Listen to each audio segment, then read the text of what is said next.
Good morning, children. Chemical equations, 10th class. Right. We have discussed about the different types of information about the chemical equations. Okay, and how to balance them, and what are the symbols used in chemical equation. We have discussed it. Now we are going to say about the interpretation of the balanced chemical equation. What is interpretation? Interpreting nothing but what it can explain. Explanation of the balanced equation. What the balanced equation is going to be giving the information to us.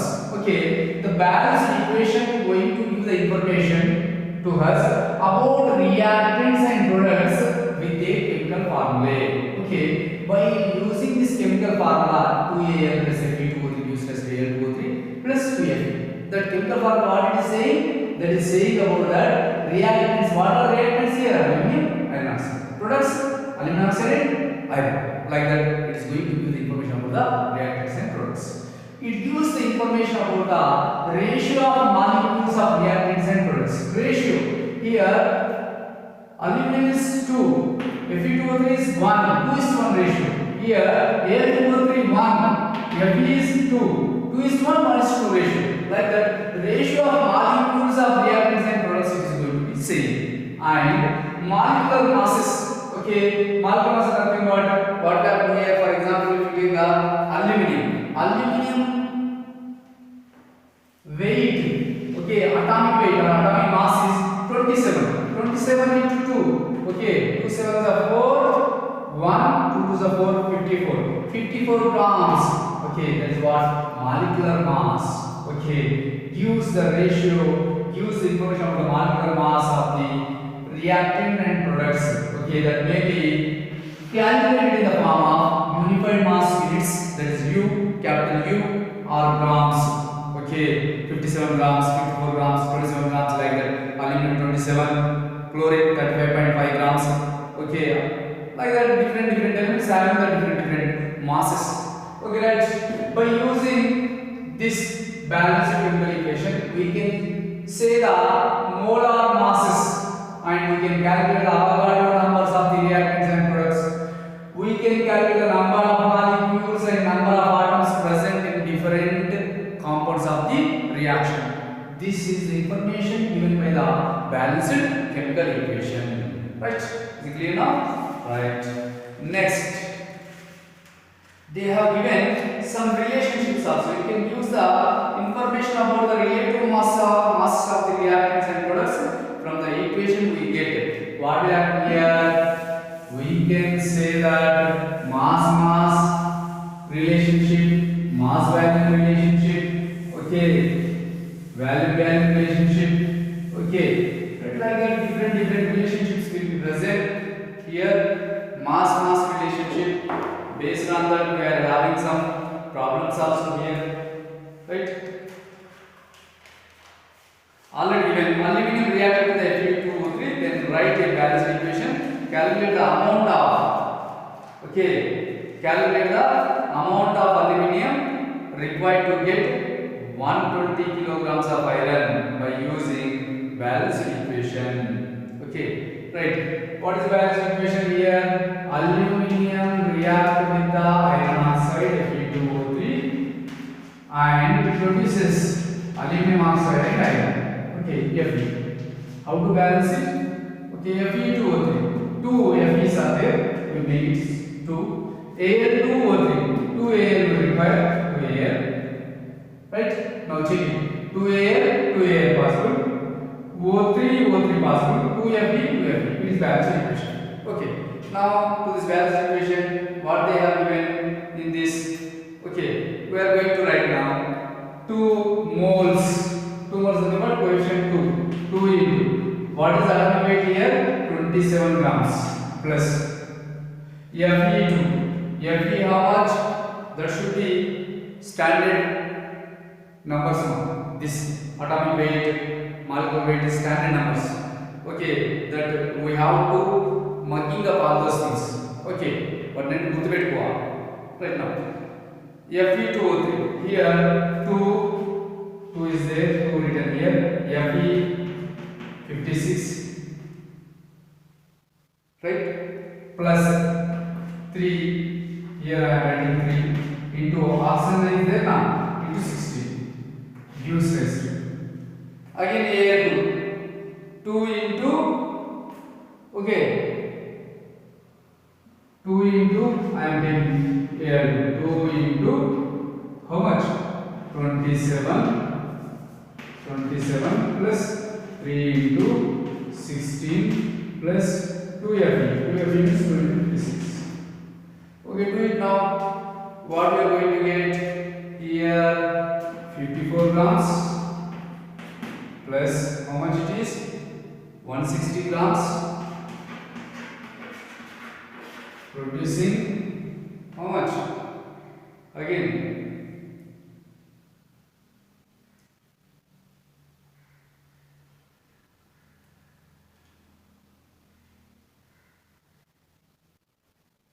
823.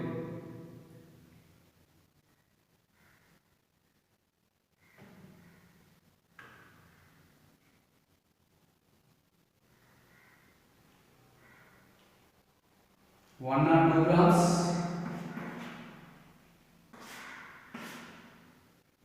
Also this is right.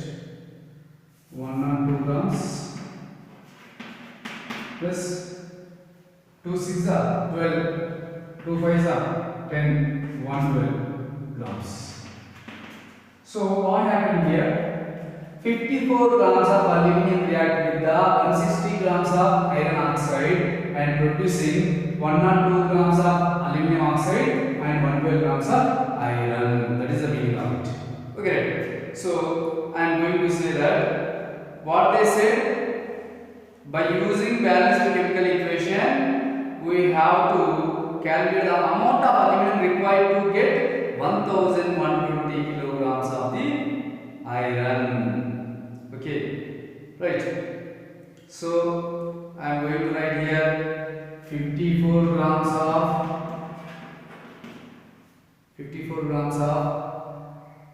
aluminum producing how many? 112 grams of iron. 112 grams of iron. Fe. This is iron now. This is what? Okay, iron. Right, now if you take x grams of aluminum,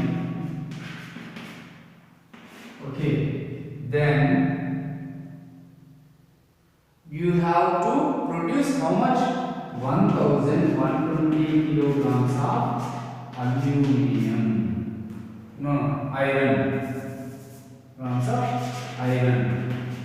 Right. Now I am going to do the total problem now.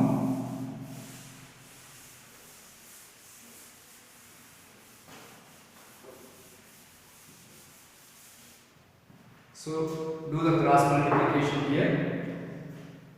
X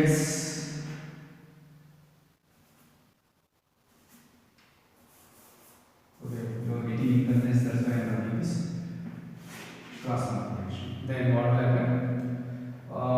54 into 1120 is equal to, I am not writing any units here to avoid confusion. 112 into x. Keep x there only.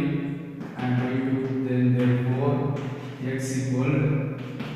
This is what? X is nothing but what? Weight of aluminum. Okay, mass of aluminum. Weight nothing but mass of aluminum. Right. So 54 into 1120 by 112. 112 get cancelled, here will be remains. Then x is equal to 540 grams of aluminum. X means what? Aluminum. Okay, that's what 540 kilograms of aluminum required. 540 kilograms. Why? What is the reason here? We have taken 1120 kilograms. Okay, right. 540 kilograms. Next 5000 540 kilograms into 1000. 1000 is what? 540 into 3 zeros. Then grams. Okay, grams in the form of grams. 540 into 1000. 540 into 1000. 1 kilogram is what? 1000 grams. That's all. Okay. So we can do like this. Okay. Right.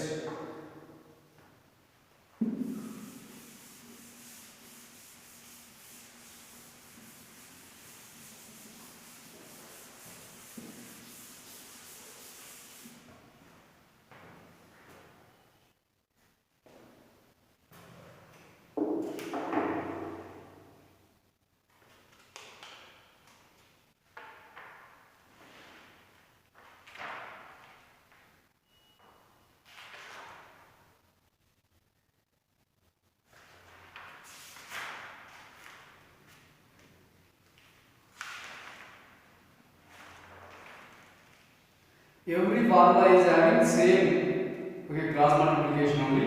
Okay, we are going to discuss about some of the things. What is Avogadro number? What is Avogadro number? Important things I am going to discuss now. What is Avogadro number?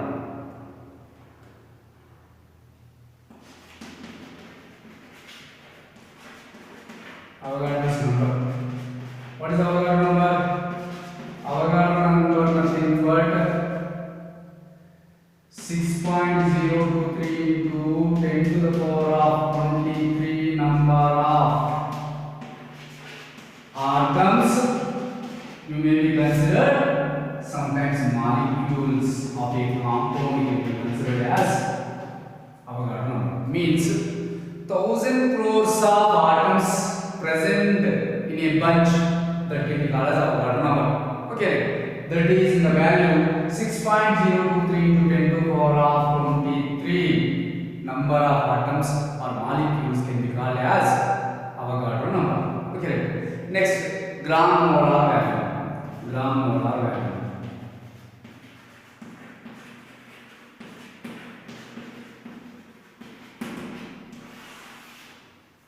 Right. 1 gram molar mass of any gas which can occupies 22.4 liters at STP can be called as gram molar value. 1 gram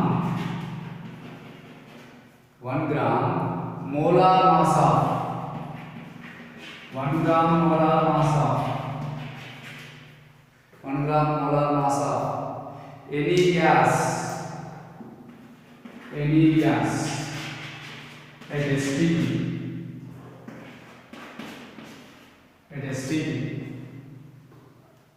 occupies 22.4 liters. Occupies 22.4 liters volume. Okay, volume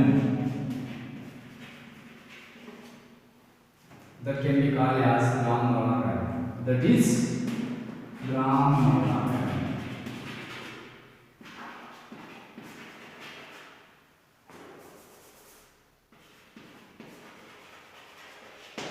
Right, is it clear now? Right, next. What is STP? What is STP? I am going to write here. STP nothing but S for standard. S for what? Standard. T for temperature and pressure. Means under standard temperature, under standard pressure, we have to conduct a particular lab activities. That's what standard temperature and pressure. Okay, standard temperature how much? That is 273 Kelvin or 0 degree Celsius. Okay, right, just Kelvin scale, right? 273 Kelvin. Kelvins of temperature. 273 Kelvins of temperature. Okay. And 1 bar atmospheric pressure. Standard pressure is what? 1 bar atmospheric pressure.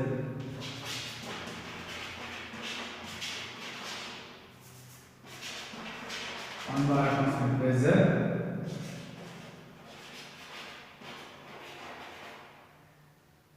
or 760 mm of HG. Height of memory column, that is 760 mm of HG. Okay, like that 22.4 liter cylinder, at which conditions it is going to be occupied 22.4 liters of the gas? At which conditions? That should have the 273 Kelvin temperature, and another one is what?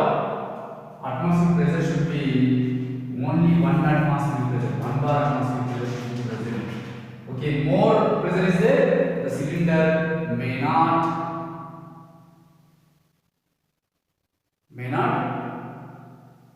safe, that is going to be busted out. That's what standard temperature and pressure. Okay, right, basically. Next.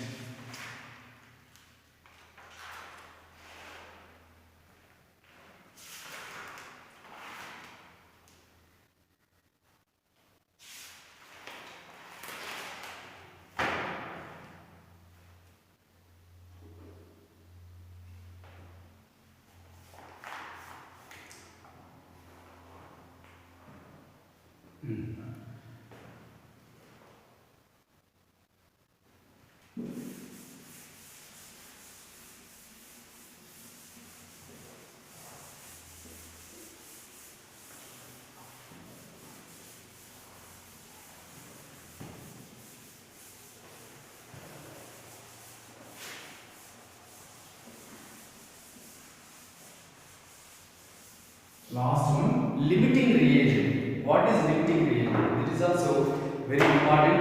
It has given in many examinations. Okay, limiting reagent.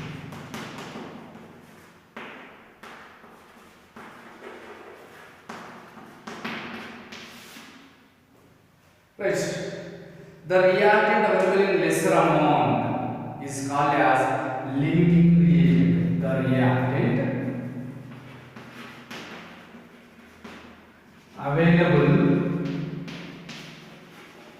available lesser in amount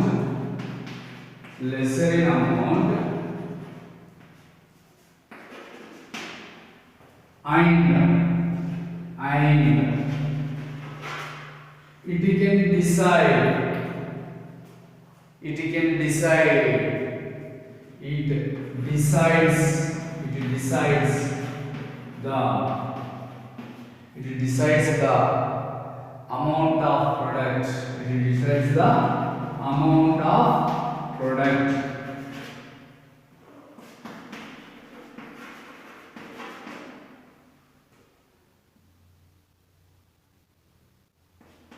Amount of product formed in given equation. Formed in given reaction. This is what?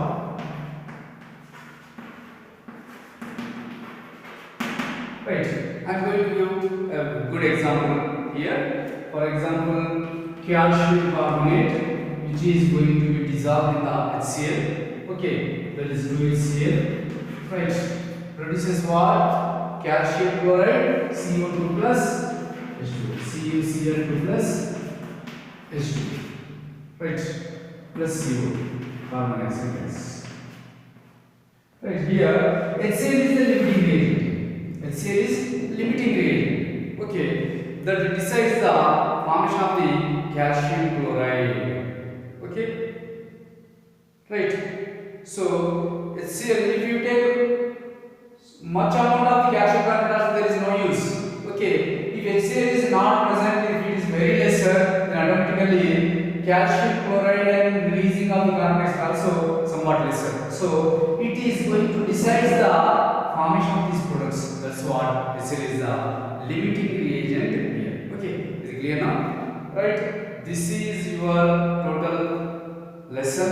Okay, we left our remaining some problems are there. We can discuss later. When you came here physically, then we can discuss somewhat better than the office. Okay, right.